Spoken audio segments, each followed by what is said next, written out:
Hello everybody, this is like the third time I'm recording this intro because I forgot my microphone. Hello everybody, welcome to the Braid and Tinker podcast. My name is Melanie and I am a knitter, and this is a video cast in which I talk endlessly about knitting because yay. I'm kind of rushed today because I'm leaving for London in a couple of hours for the Lead Developer Conference, and I'm still kind of sick. I have lots of snot, headache, I'm coughing up phlegm, yay. But yeah, this is like a really good conference and the schedule is like really good. I don't want to miss it, so I'll just be on the airplane this afternoon with a bunch of my colleagues and I hope they leave me alone. So I'm bringing my noise cancelling headphones and knitting, and I hope that sort of signals to everybody to leave me the F alone. It's always really hard to pack for trips in terms of knitting because I don't know what kind of projects I want to bring, because it's sort of like the prospect of I need to narrow this down to 1 to 2 projects that I will be working on sort of not reduces the choices, but kind of opens up because like, oh, maybe I want a sock, maybe I want to work on a baby blanket, maybe I want to work on something mindless, maybe I want to work on something complicated because I have time to get through it. It's ridiculous. I think I'm just going to I'm knitting a cardigan, and I think I'm just going to bring a sock for just in case, and I'm sure I have some sock yarn sort of like lying around that I can use for that. So let me start with knitting, because knitting, yay! This is my puff sweater. It is let me just sort of like awkwardly stand up. It is a sweater knit out of 2 strands of mohair by a Norwegian designer whose name is too complicated for me to pronounce and I'll butcher it, so I'll just put it on the screen here for you guys. Yeah, I really like this design. It's got short puffy sleeves. It's really cute. It's very fluffy. I really like this sweater. I'm not sold on the colour. You know this from last week. I made some swatches so I can test out over dyeing different colours for this. Because I think it will be nicer for me in a different colour. Although I have to say, when I was working on it, I really didn't like it. Now that it's finished and I'm wearing it, I actually like it a lot better. But I do think I'll over dye this. But yeah, I'm not committed to anything yet, so I'm just leaving it, wearing it as it is, and I think it's quite nice. So yeah, I don't know. It's I have to say, it is very warm. I am sweating bullets. It's not even that warm in this room. It's just mohair. Yeah.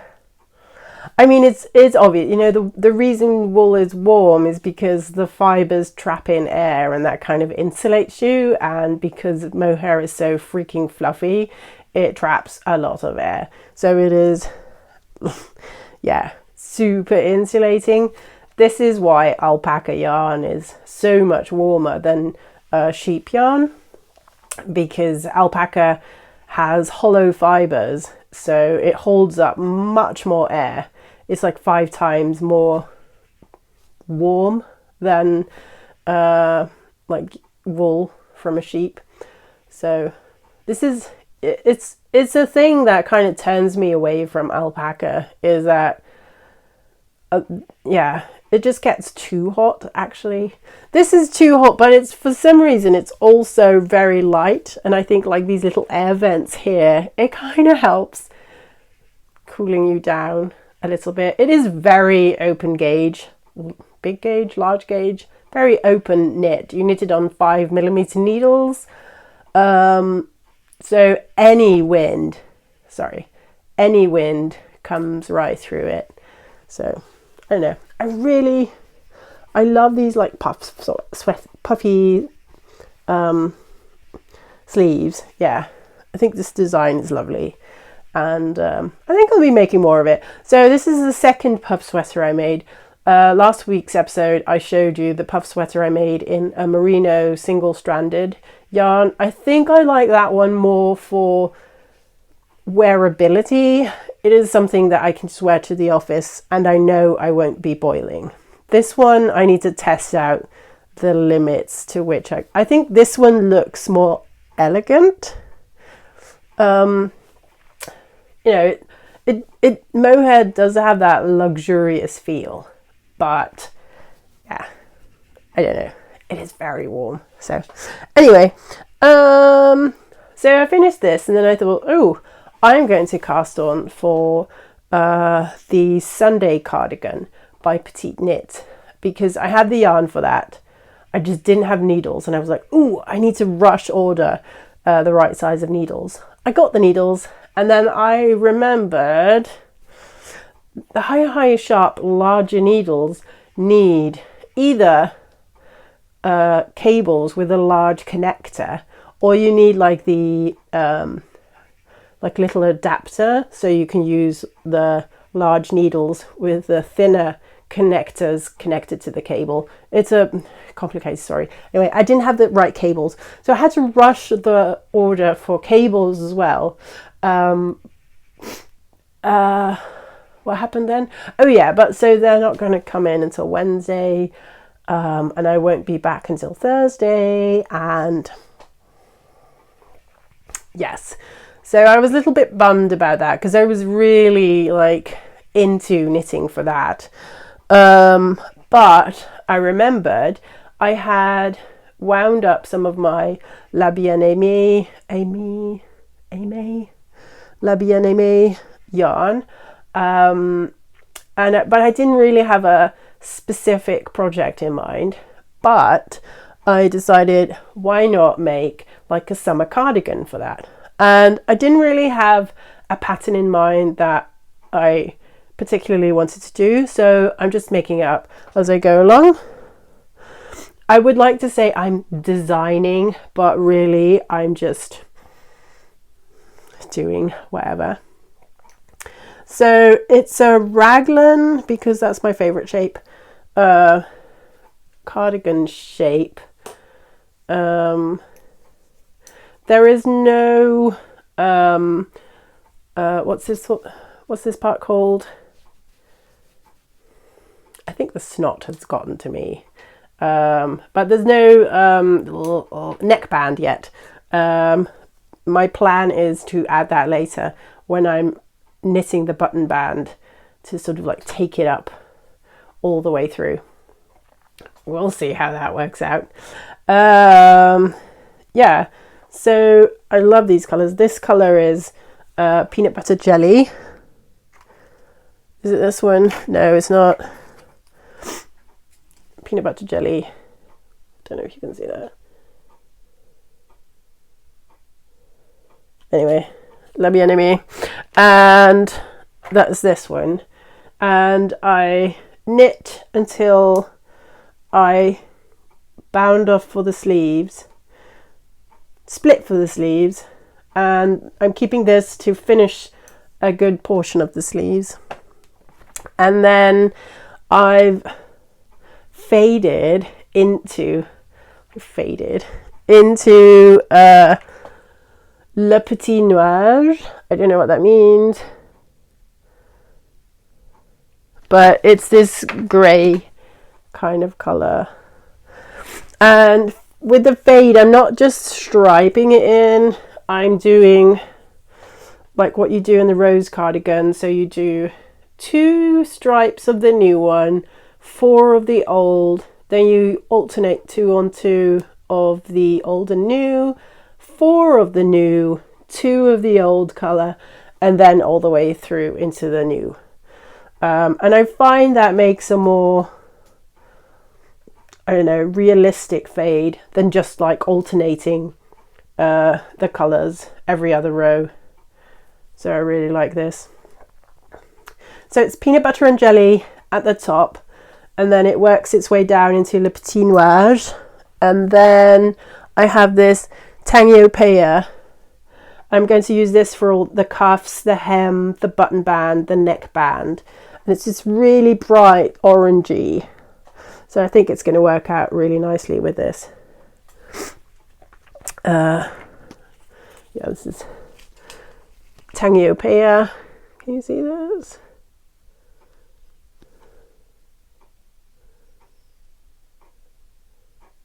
Anyway, I'll put it on the screen if it's not visible.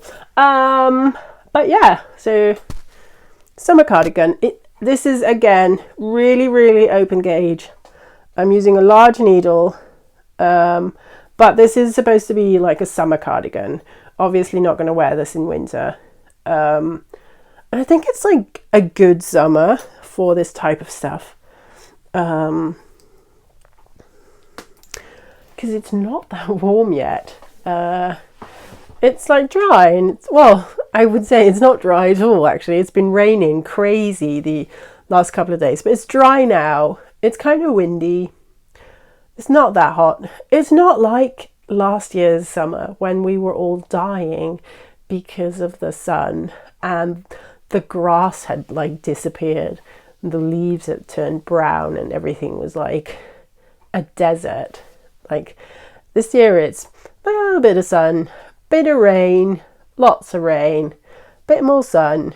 I think it's a bit more. I know it's not officially summer yet, as Derek keeps reminding me when I'm complaining about the weather. It's not summer yet, Mel. Oh yeah, okay then, fine. It feels like it should be summer though, but it's because of last year's summer. It's ruined me for life, I think. From now on, everything is going to be cold. I'm drinking chamomile tea. I think I've had like too much coffee this morning and I'm now like going crazy. I really, really want to reduce my coffee intake. I say this every time, I think, but this year I've almost stopped drinking any type of alcohol. I've reduced my sugar intake. I'm trying to hit 8 hours of sleep every day. I'm reading a really good book about that, by the way. And even though I'm having like this smidge of bronchitis in between, I have been feeling a lot. I was not saying a lot better, but just like super focused at work and like really present for everything, not as tired. Sorry. So I'm really, it's like one of those things. Who knew that taking care of your body would be a good thing? Yeah. So the book I'm reading about sleep, it's called Why We Sleep, and it's so good. I'm really enjoying it. It's just this brain scientist person who's done a lot of sleep research and how much sleep we need and why we sleep and what does your brain do when you're sleeping. It's a lot. Your brain is like super busy. It's really interesting. It talks about how, during the day, everything kind of goes into your short-term memory. It's like a little USB stick. And then at night, you plug the USB stick in. Everything gets shifted and sorted, and all the important bits get stored into long-term memory, and everything that's not important just, needs to go to make space.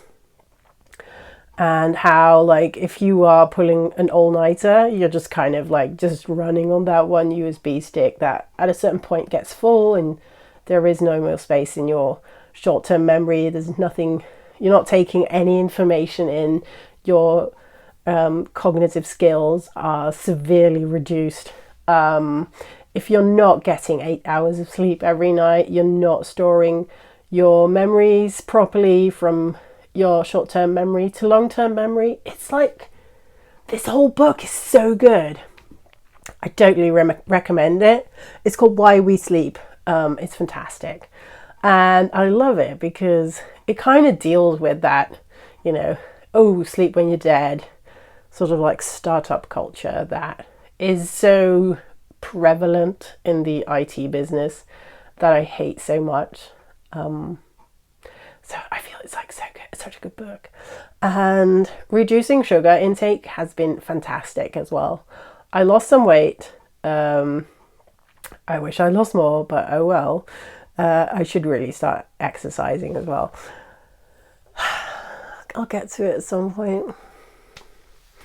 But just, the funny thing is, because I ate a lot of chocolate, a lot of it. And so in the beginning, like the first week of not having that was really hard. And then like something happens.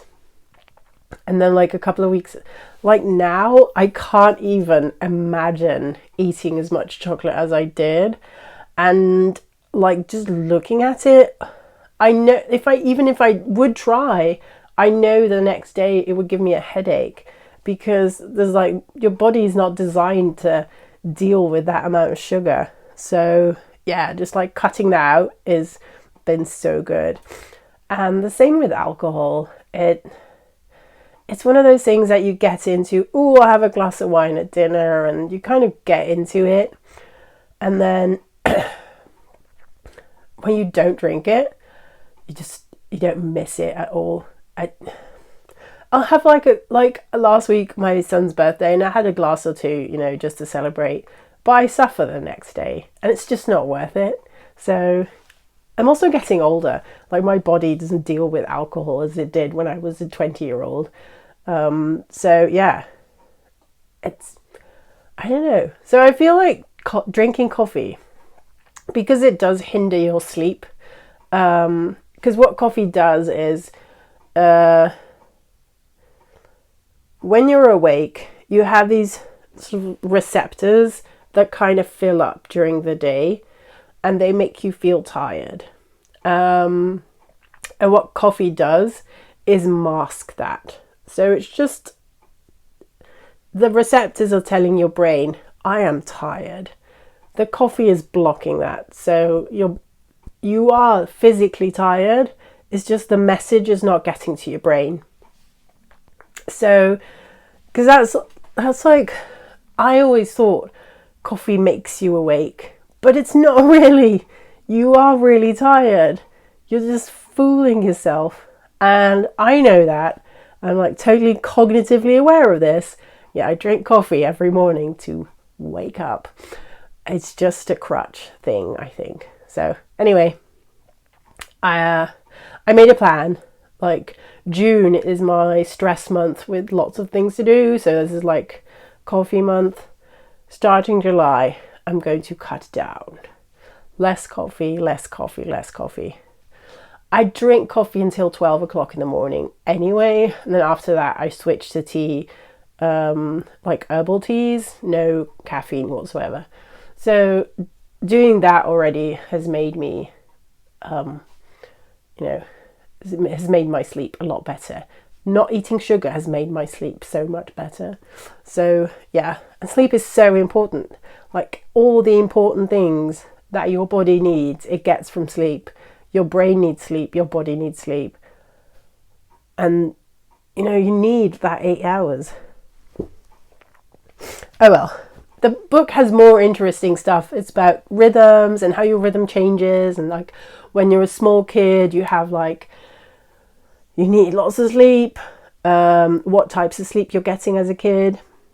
And then when you're a teenager, and then your circadian rhythm sort of like flips, and you're like awake past your parents' bedtime, and that's like a natural thing. And like sending teenagers to school early in the morning is really damaging, actually. How old people are not getting enough sleep. We always say old people don't need that sleep. They do. They are just having problems sleeping, and that is what is exasperating. Oh god, I cannot talk today. It's making all the things worse. It's making all their like ailments worse, because they're not sleeping enough, and their rhythm is shifted again. It's to earlier than most grown-ups, which is hard, because when you're getting older, you want to be, you're fighting it. You want to stay in the same way, or they're in the same rhythm as slightly younger people, but it's just not natural. Your rhythm is shifted, and you need to shift with that. And what happens is older people will take naps during the day so that they can stay up longer at night, which is hindering their sleep. And then they wake up early in the morning because their rhythm has shifted, and it's a mess. Anyway, so interesting, such a good book. Why We Sleep, I totally recommend it. It has nothing to do with knitting, but oh well, I'm here. So yeah, that's it. I think it's a short episode this week. I have lots of packing still to do, and Derek is making an amazing lunch, which is good. And then off to London, and hopefully I'll be able to talk to you next week, but I'm not sure because the week after that I have my tech talk at a conference here in the Netherlands, and I need to put some work into that, so oh well. I hope you have a wonderful time knitting, and talk to you again soon. Bye!